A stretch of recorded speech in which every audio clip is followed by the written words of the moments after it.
Hello, everyone. This is Adam Meister, the Bitcoin Meister, the Disrupt Meister. Welcome to This Week in Bitcoin. Today is January the 26th, 2018. Strong hand. Be patient, people. Long-term thinking. All right. So this is a very special show because Tawanda Kembo is here from Zimbabwe. We expected him last week, but there was a power outage. Now he is here, and he's laughing his butt off at my introduction, as he usually does, because he finds it completely hilarious. But we also have Rick coming in from Boulder and introducing Chris Blec, straight out of New Jersey, New York, whatever you want to say, East Coast representing. Chris has got an awesome Twitter feed. All of these guys, pertinent links are below. Rick is on Block Digest. And of course, Tawanda is in charge of the largest cryptocurrency exchange in Zimbabwe, in Harare. Golix, I have been there before. He was an awesome host. I've been at his event. So the Zimbabwe situation in Bitcoin is something that we all wonder about. People speculate about. People talked about in November when there was a change of power, and we were all curious, how is Tawanda? Is he okay? Well, now you see he's okay, and he's opening up the show to tell us, just give us a full update of what is going on with Bitcoin in Zimbabwe. Welcome back, Tawanda. We are very happy to have you here. Hey, thanks for having me, Adam. I thought you were going to say pound the like button. I will eventually. But thank you for saying that.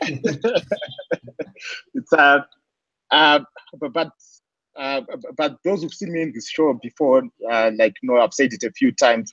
But Zimbabwe is an interesting use case because in Zimbabwe, as it is in many places all over Africa, so in many African cities, our money doesn't really work across borders. So it's very difficult to do international payments, very difficult to do online payments. It's almost impossible to collect international payments and get your money get to a Zimbabwean bank. And so the use cases for cryptocurrencies such as Bitcoin, this part of the world, are to do online payments, international payments, collecting international payments as well. And so Zimbabwe is the most expensive Bitcoin price in the world, 17.5K right now. And the reason is Bitcoin is a better form of money than the money we use today. And so a lot of people want to buy Bitcoin. The demand is huge because Bitcoin is much more uses than the money we use in Zimbabwe. It's harder to do international payments, harder to do online payments, and not much has changed since we last spoke. Our government has changed, but in the Bitcoin space, not much has changed from Zimbabwe. Back to you, Adam. All right. Well, this is an important update, everyone. So even though the government has changed, it's basically still the same situation in terms of the economy and Bitcoin. People still need to get their money out of the country, and they can't send US dollars, or basically the currency there. So they're trying to get a hold of Bitcoin just as they were before. And your exchange is doing as well as before, correct? Everything seems to be the same then. Yeah, it seems and we keep growing a little bit every month. Last time I was on the show, we were about 6 people. We're now like 17. Our volume has grown a little bit. Liquidity is getting better. Things have changed, but for the better. So we keep growing a little bit every month. All right. Well, this is good. People were very curious. Other panel members, do you guys have any questions for Tawanda before we continue on to the rest of the news? Because he is quite an interesting character. You don't get to hear from a guy from Zimbabwe very often on these channels. Yeah, Tawanda, great to meet you. I was reading a blog post you wrote in November about you were kind of comparing the government situation to crypto, right? Because you said this isn't going to be a hard fork. This is going to be a soft fork of the government. It's not going to be a coup. It's going to be something different. And that was a couple months ago. So is that sort of how things shook out? Or was it different than what you thought? Well, it kind of went like everyone expected. And so So people basically wanted a new, like we had the same president for a very long time. And basically people wanted a new president. And so we ended up having a not a coup, and the government changed. So it's kind of like, I like in that blog post, I kind of likened it to, I kind of like get into a hard fork. So a coup is when there's an entire change of government. A coup is like a hard fork. I would call this one a soft fork. It's, I think it's sad how the old president left. I wish he would have gone out a better way, but it is what it is. And we've got a new government now. Our new government's message is that Zimbabwe is open for business. And although not much has changed, but I also know that it takes a lot. Like changing the country and improving the economy is not an event, so it takes a long time. We are hopeful it's going to keep getting better.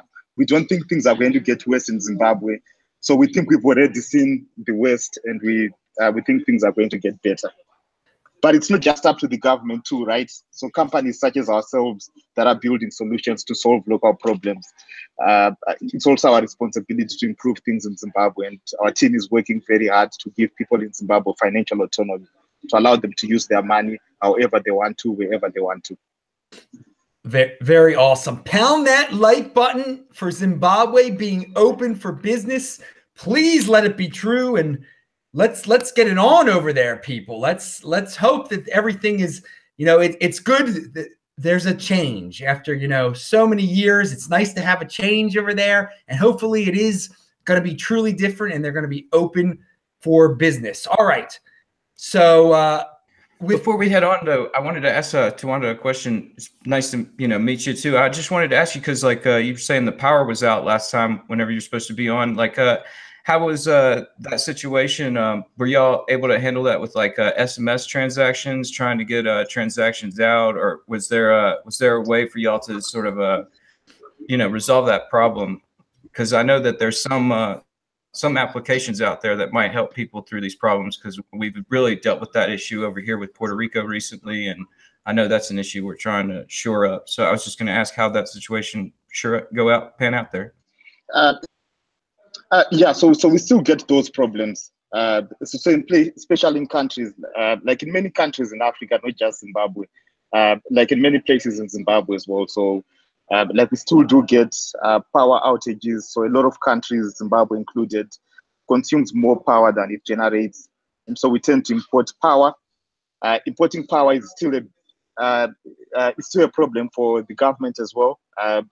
Because so power companies basically run by parastatal, because you need foreign currency to pay for that, and countries are not yet accepting cryptocurrency to pay for power. So we import a lot of power from neighboring countries.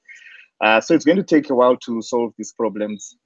And so when I talk about, so earlier on this show, I talked about how hard it is to do international payments. So this is not just the average person. So even the government, even banks, struggle to send money outside the country to fund their Nostro accounts or make international payments on this for themselves. And so these problems will likely be here for a while. I think cryptocurrency will solve them a bit in the future, but yeah, alternative solutions such as like being able to fall back to solutions such as SMS when you could be using internet will help. A lot of companies have invested in alternative power, so mobile network operators will have a lot of generators at their base stations. So in case power goes or something, they can rely on other forms of power. All right. I'd like to say in the chat, Michael McMurray did a $2 super chat. He said, "Here is some garbage fiat. Thanks for the content." Well, thank you, Michael. And thanks for the garbage fiat. That's good. And I'm glad you called it garbage, because Bitcoin, that's where you should be. Use your garbage fiat to get you some Bitcoin. Now, let's move on to Lightning Network, because people are very excited about the Lightning Network this week. It seems to be something that people keep bringing up to me and people are enthusiastic about. Now, the market hasn't reacted to it, because, the market is the market, whatever. I don't really worry about the price. I think about it long term, and we'll get into that in just a second. But Rick, What is up with Lightning Network in your head? What's going on here? Well, I just checked it out. It looks like we're at 249 nodes, and it looks like we're at 725 open channels. It's a little over 38,000. In these channels, and I think that it is having an effect. I think we're seeing the fees go down in the market, and I think that that has something to do with this because we have this ability to have feeless transactions here, and without a doubt, the miners are not really going to take that too kindly whenever they're losing a little bit of their funding there, so they could drop fees. I think that we're going to see that that continue to play out as the Lightning Network grows and SegWit adoption continues. And you know, people say that people don't want to spend their Bitcoin, but I disagree. You know, I've got less than I've got a real small amount of Bitcoin, and I spun up a Lightning node last night, and I'm syncing it with my Bitcoin node to buy some stickers. And you know, I know people say we don't want to spend their Bitcoin, but I do want to advance this to a level where we have things that can build these robust systems where, you know, if the power goes out in Zimbabwe, there's all these available options. And in order to do that, we have to advance the progress of Bitcoin and these second layer solutions in order to do that. And that's why I think that this is vitally important. I think it is being priced into the market. Maybe, and I mean, you know, this had a lot to do with the price rise of last year. So, I mean, yeah, it is being priced in, and I think we're starting to see its effect on the fees. And I think it's going to continue to grow, and we're going to see a lot more projects with Lightning and the ability to do microtransactions on the Bitcoin network. I think it's going to be incredible. I've seen, you know, some developments coming down the line that are going to really show its use to where Bitcoin can actually start integrating into society to actually change things in an effective way. Awesome. Chris, is this as big as I think it's going to be? What's your deal on this? Yeah, you know, for me, it's been an interesting mental journey with Lightning Network because I come at all of this from a very, you know, sort of like OG libertarian point of view, you know, and the decentralization aspect of Bitcoin is what I love. And when Lightning Networks first started to get talked about, and probably a lot of people share this experience, the first thing you think of is, okay, there's going to be centralization. Okay, there's going to be giant nodes where they're going to process a vast majority of Lightning transactions. And, you know, eventually the government's going to crack down and require KYC, and they're going to regulate these things. And this is going to completely screw up Bitcoin. And as I've learned more about the protocol and about how it's going to work, and actually put a little bit of thought and reading and research into it and watching a ton of YouTube videos and everything, you know, I've started to now see the light, right? I'm seeing now that Lightning Network is more than just faster transactions. Lightning Network is a layer that's going to lay on top of Bitcoin that is going to take it to the next level the same way that protocols took the internet to the next level. And, you know, the comparison that I use quite a bit, because I think that it makes a lot of sense, is when the internet was first getting formed, you know, even before the web was around, wires were laid under the ocean that connected continents, right? So when we communicate over the internet, a lot of data is going through these wires that have been down there for decades under the ocean. The wires themselves have not had a lot of improvement. They've been laying down there and they're just doing their thing and they're just communicating. The reason that we're able to now stream video from the US to Africa, whereas we were not even close to being able to do that 10 or 20 years ago, is because of second and third layer layers on top of the internet. So it's the same progression. And Andreas Antonopoulos is like one of my favorite speakers on the topic. He lays this out perfectly, and he explains big blocks are great for today, but they're never going to solve the problems we're going to face in 10, 20 years from now. That's what Lightning Network is doing for us. And I think it's just a matter of time until the rest of the world sees it. Beautiful, beautiful summation there. I want to say, talking about the rest of the world and Lightning Network, what do you think, Tawanda? Is this making a big difference for you guys?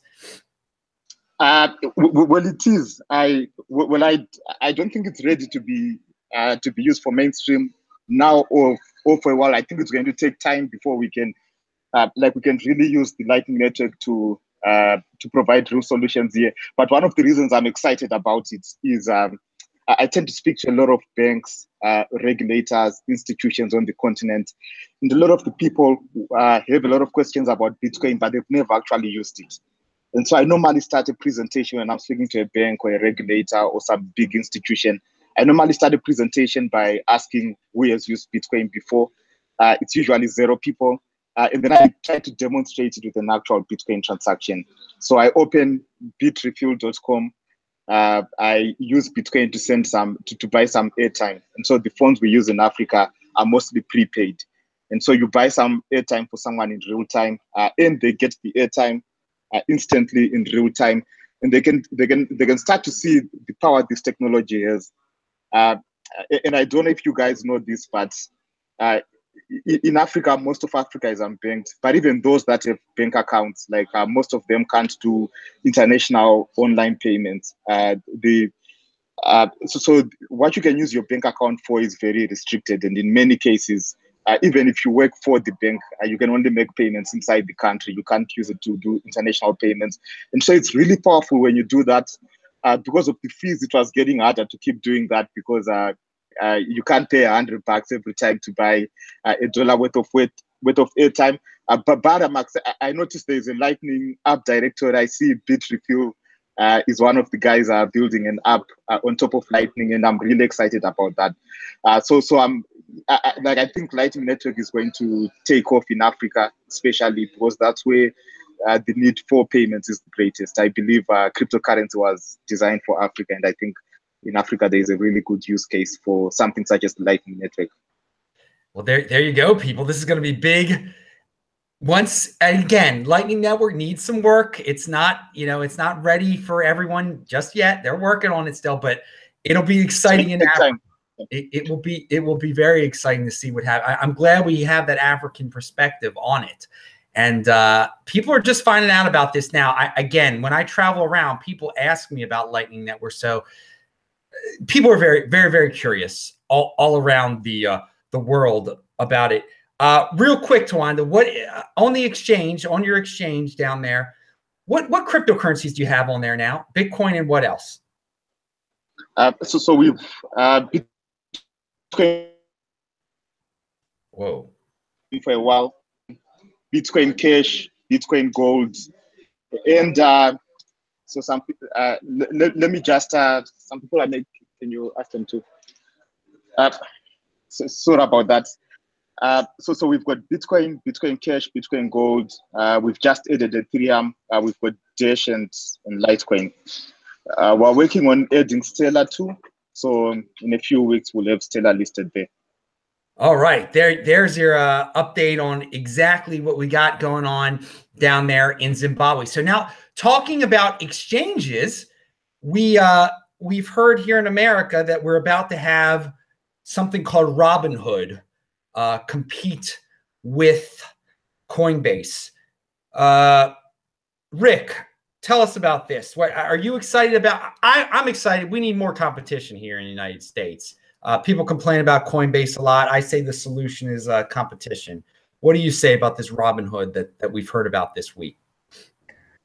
Yeah, I'm pretty excited to see the competition come into the space too, and excited to see like just the outcome of it because all these new exchanges coming online, they all kind of have to mind their P's and Q's and trying to figure out what exactly is the legal way to do things here. And it was kind of interesting to read through. They've got like about 400,000 people signed up right now to start trading on February 1st in these particular 5 states, which I'm sorry, I don't have those 5 states in front of me right now. But because I started digging into this a little bit more. And as you're going through the website, there's like a legalese, like, small words that you're not supposed to really start reading, that I started reading. And there was a regulations button there, and I went through and clicked the regulations, and let me just pull this up.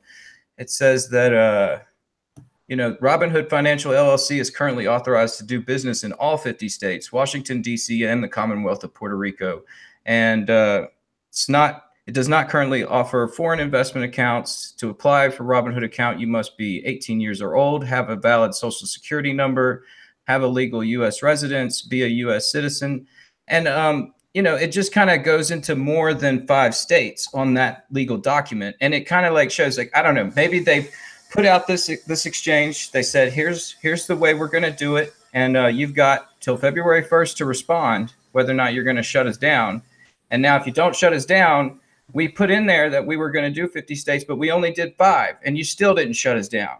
So if we're going to keep going this way, and like, I mean, it's just like these steps to see if they're doing the right way to open this exchange. And I think it's definitely going to drive competition from traders. I'd like to see, like, because we're getting to that level where Bitcoin's worth so much. I'm wondering if some of these real big traders in Wales aren't going to just buy a piece of property in one of these 5 states to try and start doing this no-fee trading and see if they can't rack up as much money as possible while it's there. I mean, like, these are the sort of outcomes we're starting to see with decisions with Bitcoin and the infrastructure that's been laid down, is people are really making real-world decisions about this stuff. And it'd be interesting to see all these different outcomes, and it's definitely going to put up some competition for Coinbase. And you know, just while we're on this, like adding competition to the space is like a Cash App. Square's Cash App is now selling Bitcoin. And, you know, anybody out there that has the Cash App or you don't have the Cash App, go download the Cash App. And, you know, you could start purchasing Bitcoin. The only thing about it was whenever they were saying you were offering it to everyone, they were saying this, and I wasn't having it. And I started looking online. It's like you have to put in your phone number and your email in order to get access. So if you don't have your phone number and email in there, and you still don't have access, it's probably because you don't have one of those 2 options in there. Just put that stuff in there and you can have access to buy Bitcoin and add it to your cash card.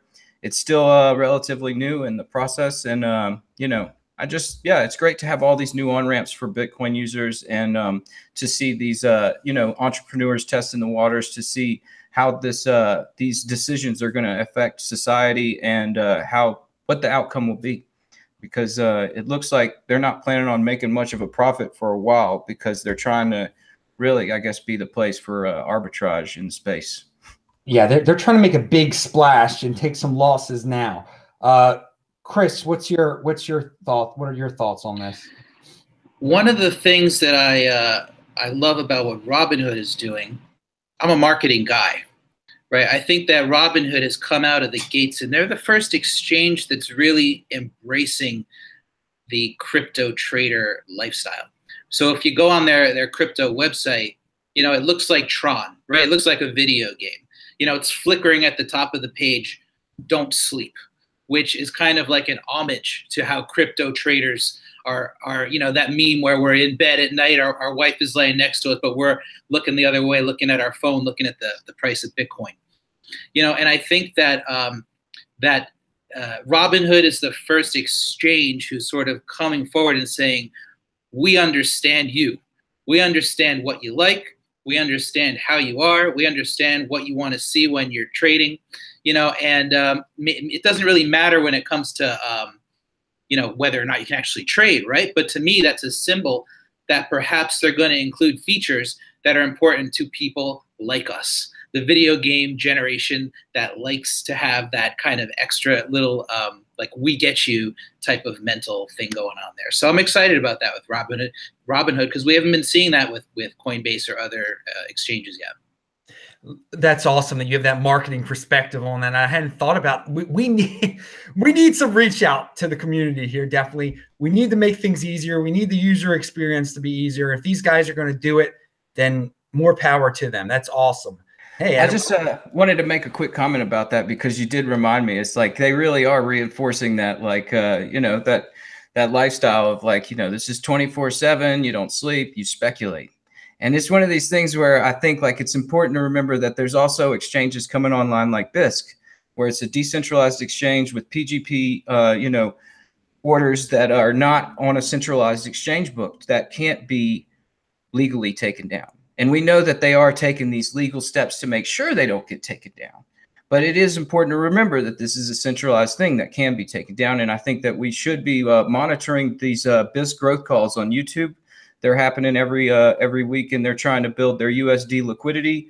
And as far as just building, like, you know, a more robust system to where, you know, these exchanges, if one does go down, you know, we do have this decentralized exchange where people can still, exchange. And like, if the power goes out, we got SMS. It's important that we stay up to date on these other things that are coming up that are a little bit more difficult to get running. But this is like where the tech is going. Like the speculation and the money to be made is definitely there. And, they market it great. But I think it's important to remember that it is marketing speculation. All right, everyone. We've got 100 live viewers right now. So pound that like button. Check out the link section below. You can get a Trezor, Ledger Nano, CryptoHWWallet.com, t-shirts at Cryptograffiti, the World Crypto Network, a podcast that I'm on, and everything are linked to below. And all of these guys are linked to below, and they are awesome. They're bringing it today. Chris, I want to ask you about Bitconnect. The lawsuit is now percolating, or maybe there'll be multiple class action lawsuits. Who knows? There are a lot of angry people out there. Personally, I mean, I was warning people all along. I think it's hard to believe so many people fell for this. I'm seeing videos pop up now, people saying they lost all their money, and it's unfortunate.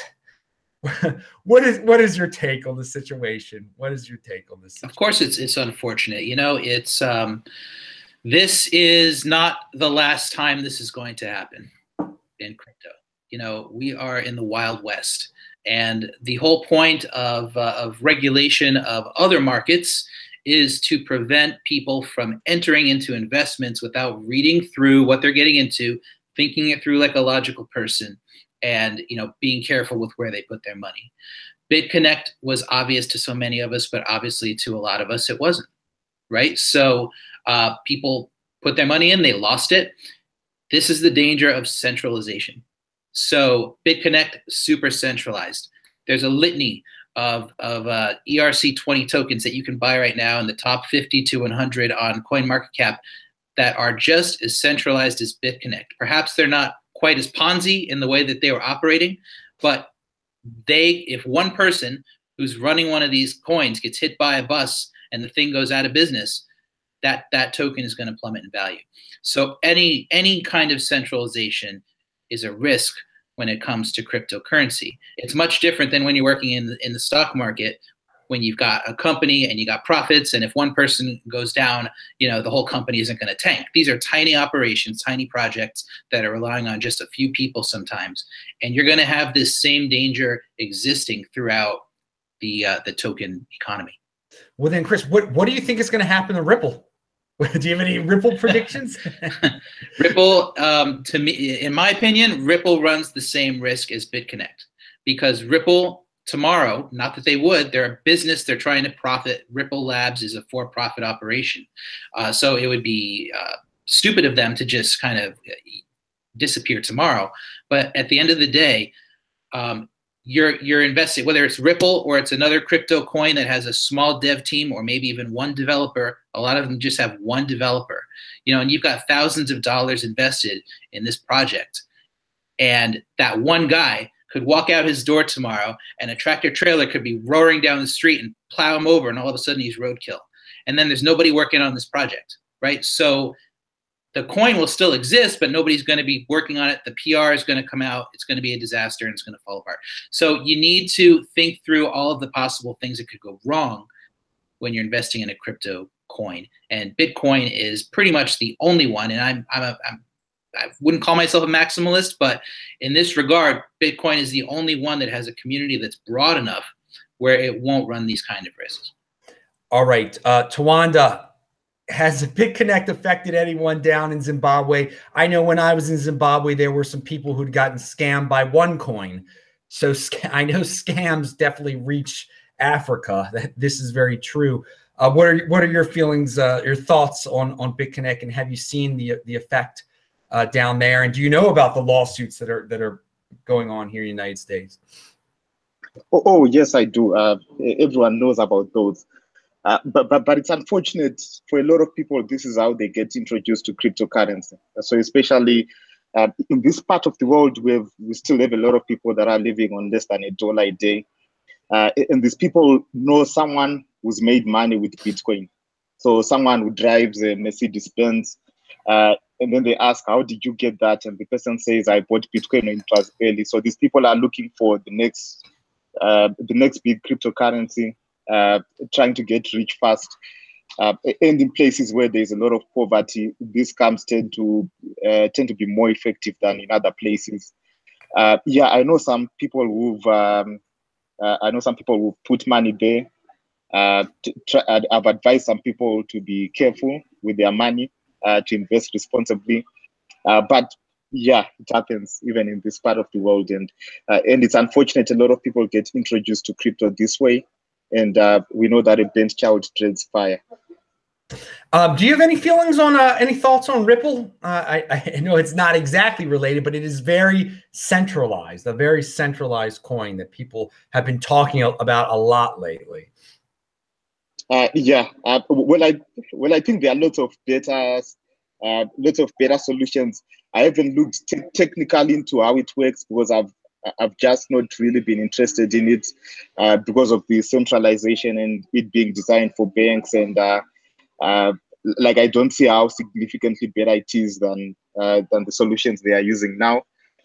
So I've never really had an interest to look into how it works technically. I'm personally more interested in the decentralized currencies. I'm especially excited by the anonymous currencies, but that's a conversation for another day. Well, it might be a conversation for a little later on. We might talk about the Z Classic forking into Be Private in a second. But before we get into that, though, Rick, what Bitconnect, and Ripple, what are your thoughts? You've been nodding along as we've been bringing these things up. I've got a little funny anecdote about the whole thing because, once the class action lawsuit came, there was an H3H3 video put out about it, which, like, if you guys don't watch H3H3, it's this guy who does like a comedy on YouTube here. And he's got a lot of kid followers, a lot of young followers. And, like I'm sitting out on my balcony that evening, just watching the sunset. And this guy's walking his dog and his little 2-year-old, 3-year-old kid that could barely walk. And I'm hearing those 3 syllables, Bitconnect. This kid can't even construct a sentence. And he was screaming that Bitconnect meme like the whole way down the street. And it's just like, I think, and like the guy who did the screaming, this guy Juan, he's apparently being approached in airports. People are screaming at him, Bitconnect, to where he's become the next meme. Like, I'm Rick James, bitch. Like, and Dave Chappelle was approached with that. Like, I think it's starting to show what kind of level of, like, you're right, network effect. And people know somebody that made money off Bitcoin, and then they say, like, where's the next Bitcoin? How am I going to make money? And then they see this Bitconnect, and this guy yelling Bitconnect and what's up, what's up, what's up, and to South Florida retirees. You could kind of see, like you're saying, is people are getting, I don't know, this is the Wild West still. But like we're saying, we're seeing the Lightning Network come online, which is going to answer a lot of problems that some of these guys are trying to solve. We're seeing the SEC come after Bitconnect.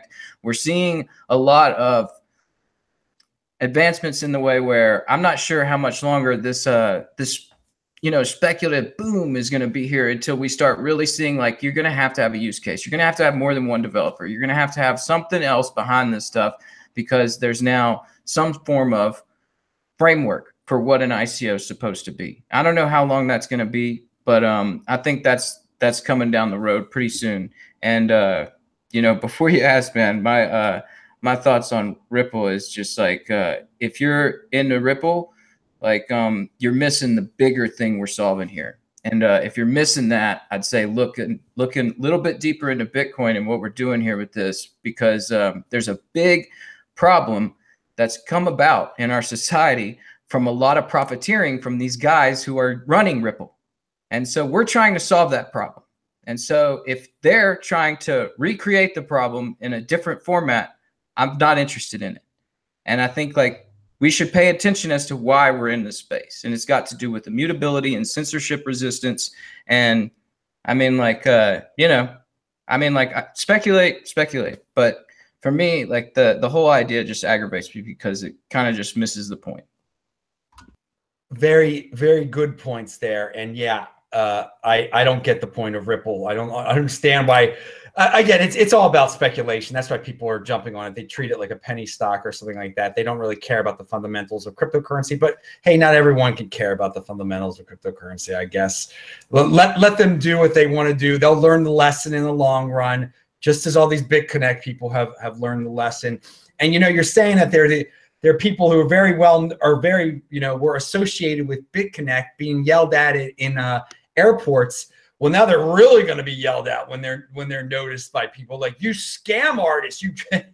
It's totally turned around now. It's going to be a witch hunt for some of these people. But hey, I mean, I don't see how these personalities who got into Bitconnect didn't know what they were getting into, didn't know that at the end it was going to collapse, or maybe they were just too cocky and didn't want to admit it to themselves. Who knows? Anyway. Well, that's another good point. It's like, you know, like these guys, they might suffer real world consequences. Somebody might be so aggravated with this one guy because his grandmother invested all her life savings in Bitconnect.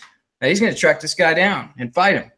And then there's a lawsuit, and then there's people going to jail, and then there's other people going to jail, to where there's real life effects happening here with these ICOs. So, I mean, there might need to be some framework coming down the line. You know, it will be interesting to see if YouTube personalities we are familiar with go to jail. Like the first, because we haven't had that in cryptocurrency yet. YouTube personalities who talk about these scams, promote these scams. We haven't seen any of them like really punished yet.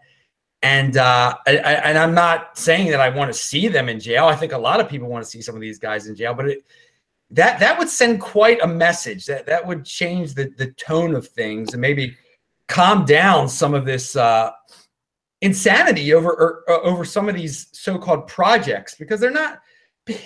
I mean, you should have seen. I mean, you guys have seen some of the comments that have been left on my YouTube videos over the year, just, you know, making up excuses for Bitconnect, why it's legitimate.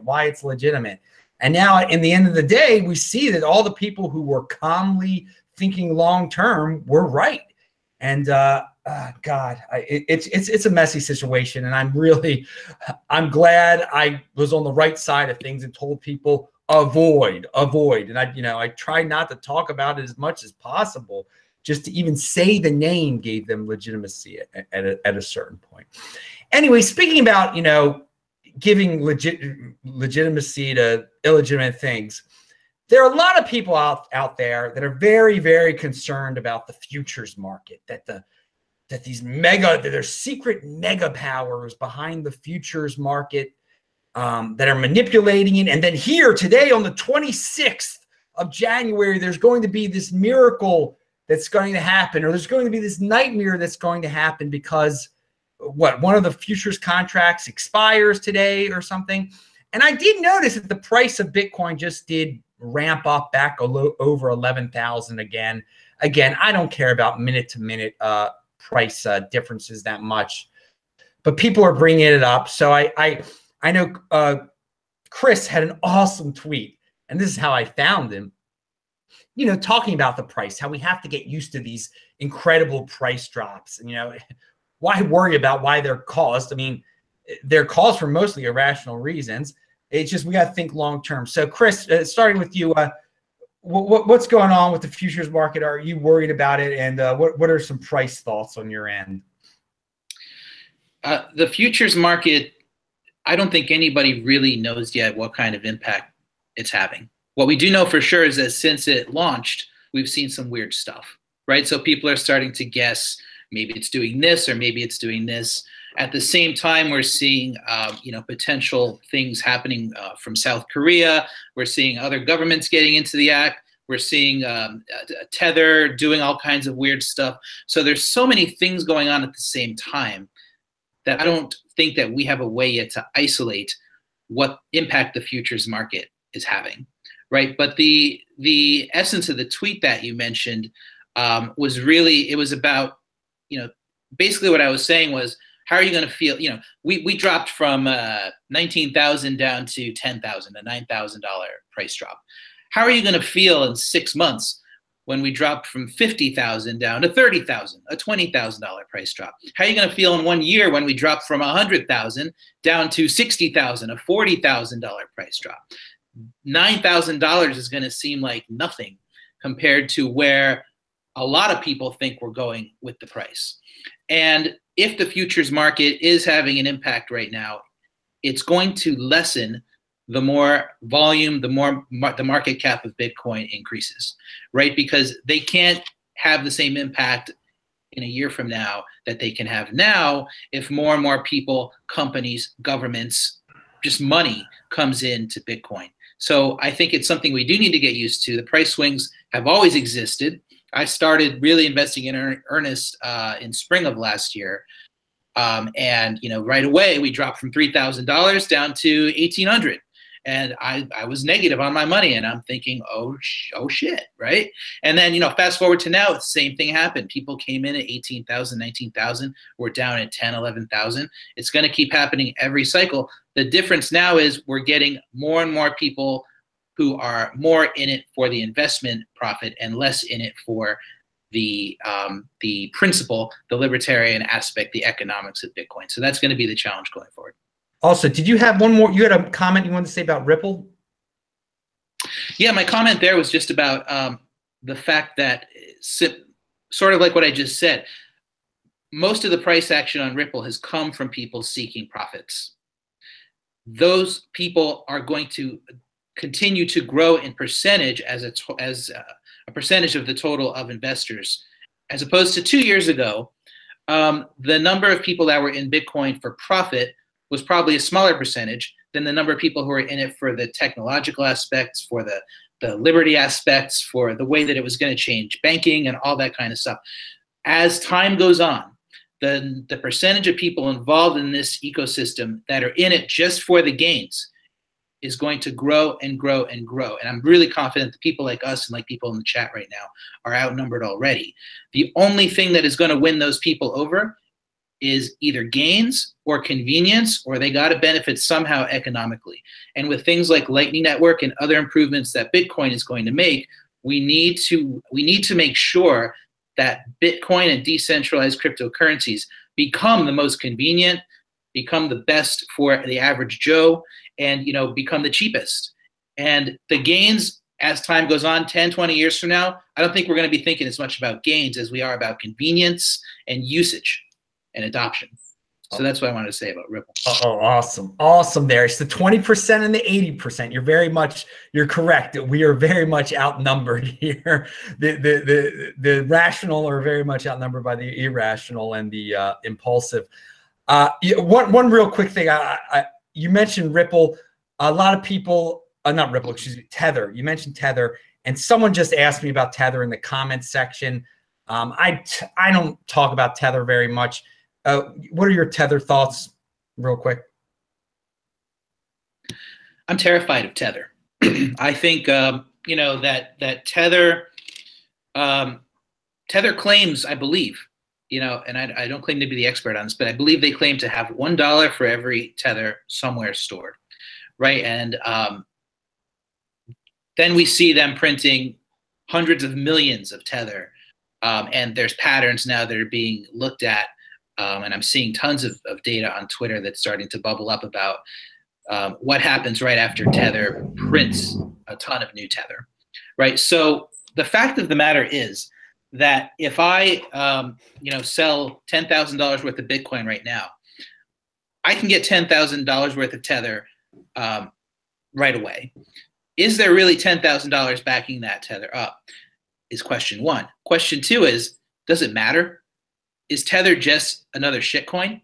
It's interesting how the scrutiny on coins that claim to have backing, like Tether, is so much more than the rest of the coins which claim to have zero backing, right? So every other cryptocurrency doesn't come out and say we're backed by anything, but the valuations go through the roof.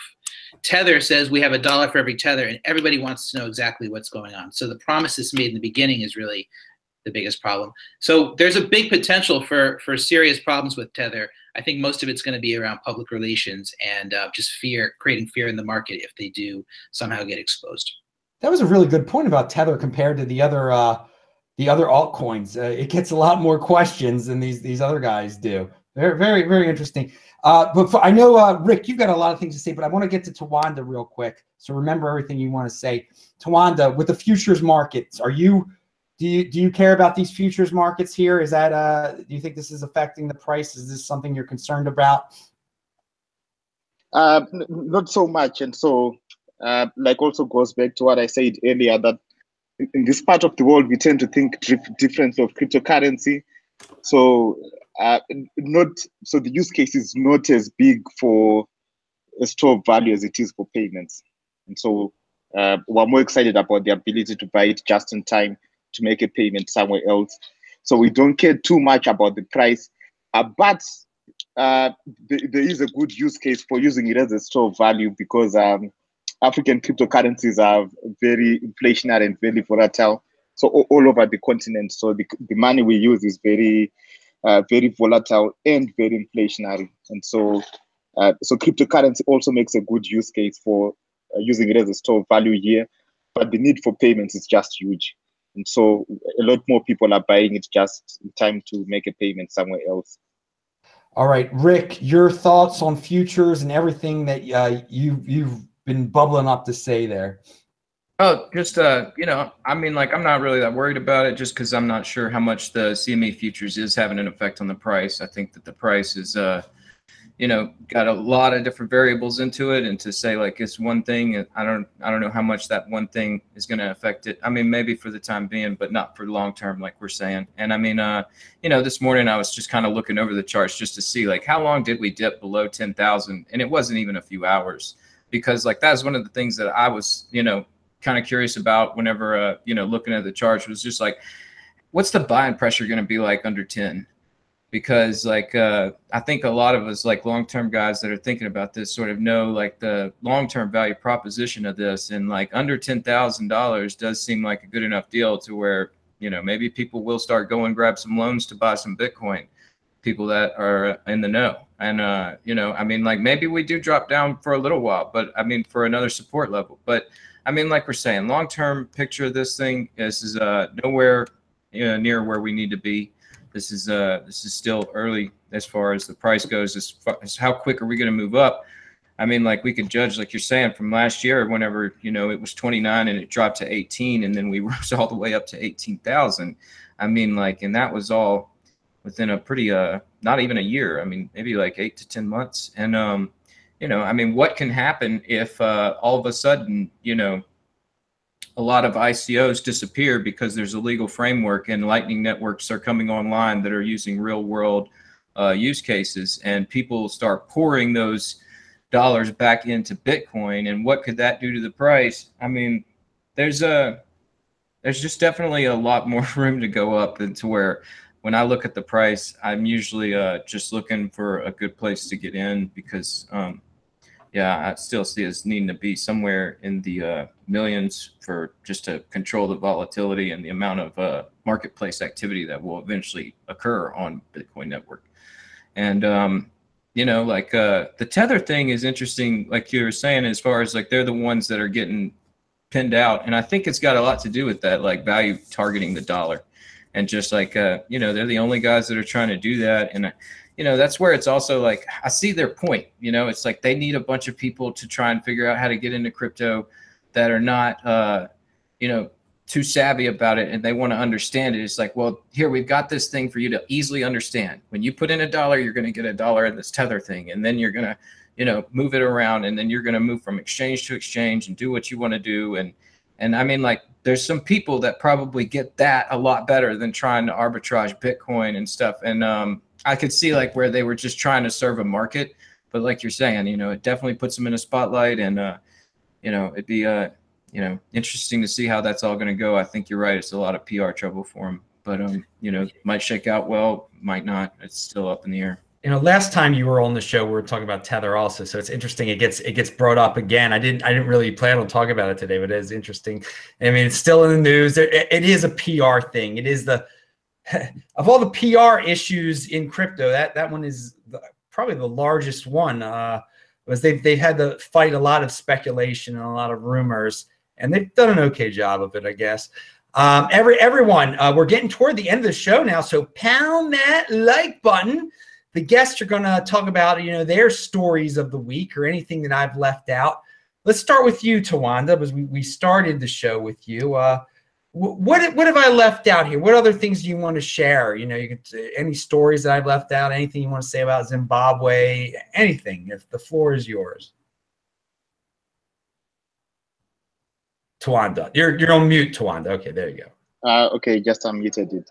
Well, just to say that the cryptocurrency space is still very young, especially in Africa.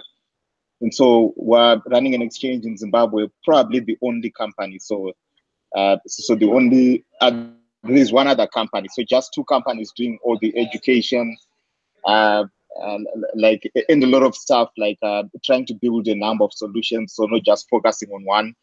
So it tends to be a lot harder to run a cryptocurrency company in this part of the world. In Africa, 52 countries, only 3 or 4 countries have exchanges. So there's still a lot of potential all over the continent, and we don't have a lot of people building solutions in this part of the world. Yeah, man, there is huge potential there, people. That's the lesson, and I will be there March 5th to the 12th, and I will see Tawanda down there in South Africa. I will be in South Africa with him, so it will be awesome to hang out again. Yeah, it'll be awesome to hang out again in a month. You've been to a few countries in Africa too, as well. You've stood in a bank queue in Zimbabwe. I still remember. That was, yes. Tawanda and I stood in a bank line in Harare, Zimbabwe. I got to experience it. It's definitely an experience I will never forget. And you personally see how the bank system there is horrifying. It's horrifying when you see men standing in line and then they can't get their $50 cash. And then they just sleep there, you know, until the next day to get their, you know, they didn't get it that day. So they have nothing better to do. So they need their $50. So they gotta wait till the next day and sleep somewhere out there. This is real stuff, man. It was real stuff, but hey, anyone can go down to Zimbabwe and see this for themselves. I recommend that people visit Zimbabwe. It was an interesting time. Tawanda will take you around. All right, let's go to Rick. Rick, what are some of your closing thoughts? Some things we've skipped. Any stories you want to share?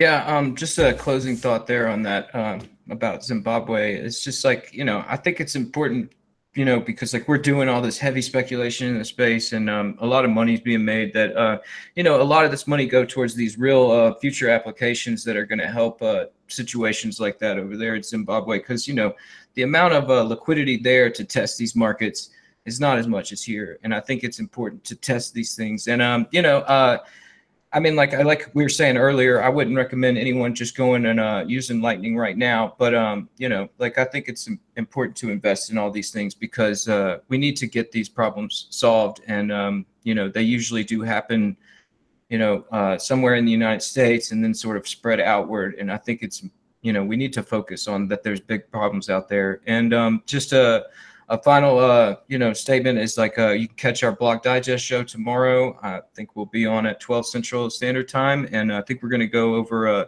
the BTC threat model on insecure sidechains and the possibilities that might have on Bitcoin. And you know, I'll plug the BTCthreats.com.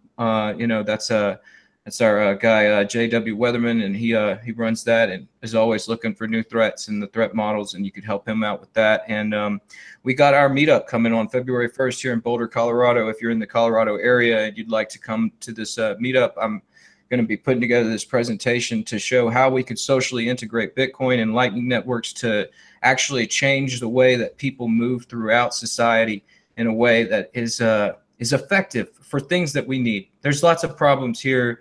And you know, they got a lot of things going for them here in Boulder, but they do have some problems here with traffic. And you know, it's like how do you control traffic and parking and you know, and the way that people commute? And how would you use Bitcoin and Lightning networks to change the way that things are done with multi-sigs and communities of different groups that are self-governing their own ways? And I think this is really important. If you're in the Colorado area, please come to that meetup. And we could try and pull together our Bitcoin resources there to create an actual model for other governments to integrate into their systems, to where that they could see that, you know, you could create a solid foundation on Bitcoin and second layer solutions to create a real accountable economy. Yes, check out Block Digest. I link to them below. I link to all these guys' links below. And of course, I will be in Boulder, Colorado on April the 25th. And so we'll talk about that at a later date. All right, Chris, you're gonna wrap it up today. What have I left out? Anything you want to add? Thoughts, comments? Take it away. Yeah, just 2 closing comments. Number 1 is don't hold Tether. If you have Tether and you're holding it instead of dollars, please don't hold Tether. Put it into Bitcoin, put it into another crypto, because a lot of people think it's inevitable that something is going to go wrong with Tether soon. And if it does, you don't want to be holding that stuff. Number 2, closing thought is something I've been tweeting about a lot. Is the higher the price goes of Bitcoin and other cryptocurrencies, the bigger the price swings. We talked about that. The bigger the price swings, the more of an emotional toll it takes on a lot of people, right? So not everybody is in this game with the firm understanding that we all have of the technology and the inevitable growth. A lot of people are in this. They're buying at 18, 19,000. It's dropping down. They're losing hundreds of thousands of dollars. You see the Bitconnect folks who lost money, who probably weren't in this whole game for the decentralization aspect. You know, it's an emotional thing. And so I just wanted to throw out there, please, like, we're all brothers in this. And whether it's Twitter, Reddit, or any of these other places, you got to remember there's a human on the other end of the screen. And that person could be in a really bad place right now. So let's be kind to each other out there. Good point. There are some people that are very down because of things. I encourage everyone to have a strong hand. It will get better. Hold your Bitcoin. And again, interesting point about Tether. Yeah, you should be, if you're holding Tether, turn into Bitcoin. Come on, people. turn it into Bitcoin. That's your safe space in cryptocurrency, not something that's associated with the fiat dollar. Just if you got into cryptocurrency, why do you still want to be associated with the dollar in any way? Anyway, thanks a lot to the guest. Round the world guest. I really appreciate it. I, of course, am in Taipei, Taiwan. It is late at night here. I guess it's 12:30 at night, so I'm going to sleep soon. But again, thank you, everyone. Thank you for all the live viewers. Pound that like button. I'm Adam Meister, the Bitcoin Meister, the Disrupt Meister. Remember to subscribe to this channel, like this video, share this video, check out the notes section below. We do This Week in Bitcoin every Friday. And of course, I post a new show here every single day here on the Bitcoin Meister channel. Spread the word, subscribe. I'll talk to you later. Thank you, guest. Bye-bye, everyone. Peace.